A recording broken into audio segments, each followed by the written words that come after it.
وہ ٹارگٹ بھی پورے ہو جائیں گے. یقیناً جی ہمارے اس معاشرے کے مسائل بہت زیادہ ہیں, وسائل کی کمی ہے, اور اسپیشلی ایجوکیشن, کسی بھی معاشرے میں ایجوکیشن اور ہیلتھ جو ہے وہ بڑی توجہ طلب ادارے ہوتے ہیں, ان کی طرف توجہ ہونی چاہیے. اور آپ نے بڑے خوبصورت طریقے سے اپنے مسائل جو ہیں ان کو بیان کیا. ابھی اور بہت سے مسائل ہوں گے کہ جن پہ روشنی بھی ڈالی جا سکتی ہے, جن کو ڈسکس بھی کیا. میں ایک پوائنٹ ڈسکس کرنا چاہتا ہوں جو دور حاضر کا سب سے بڑا بن گیا.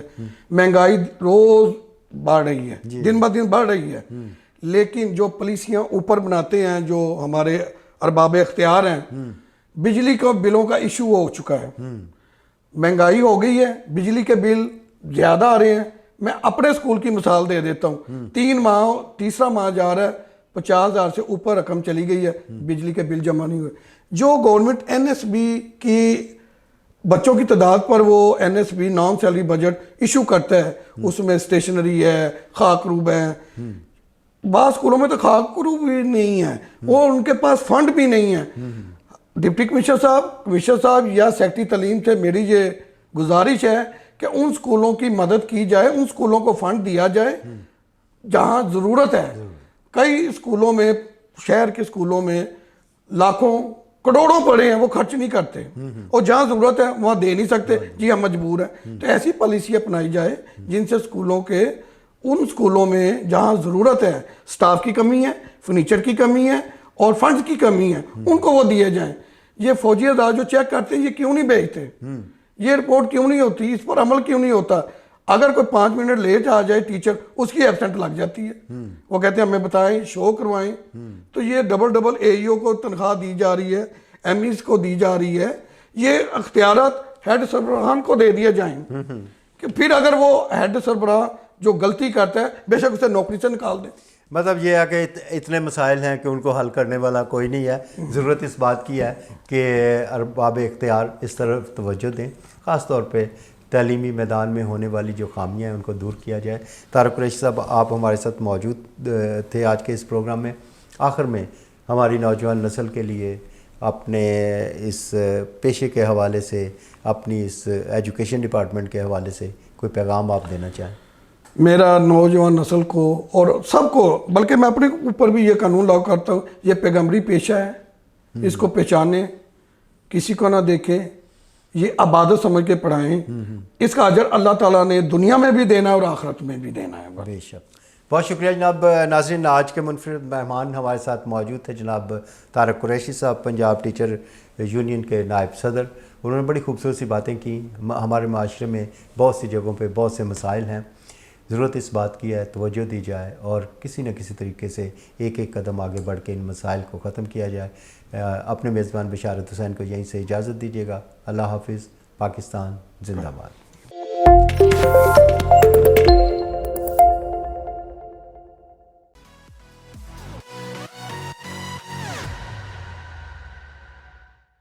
الشفا فیوچر ہاسپٹل گجرانوالہ کی ٹیکنالوجی کی دنیا میں حیرت انگیز پیش رفت.